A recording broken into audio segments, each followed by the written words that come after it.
With Tom Emmer, there were all sorts of red flags, but the biggest one to me was his vote for codifying into law this radical, preposterous redefinition of marriage that says that marriage is not, as it has always been for all of human history, a union between a man and a woman, but it is now, because some liberal says so, a union between two guys or two women or a man and a woman or soon enough, three dudes and a billy goat.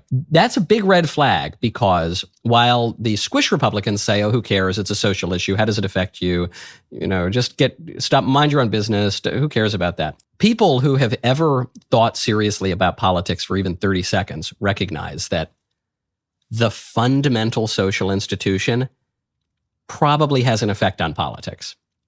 That the bedrock atomic unit of society, which is the family, the definition of the family, the nature of the family, probably has some effect on politics. And I suspect the reason Tom Emmer voted against defending marriage and voted in favor of radically redefining it is because he, like so many Beltway people, think that the wave of social liberalism is impossible to oppose.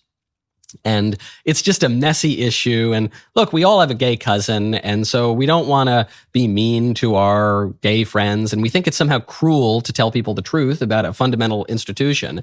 Defending the traditional meaning of marriage, what marriage actually means, is not cruel to anybody. It's not cruel to people who have divergent sexual views. It's charitable. It's compassionate because it's truthful. It speaks to something that is fundamental to human nature and certainly fundamental to society because men and women are different and complementary. That the union between a man and a woman is special and it's different than the union between two men and two women. Those unions, whatever they are, they're not the same thing because men and women are different. This issue is not going anywhere.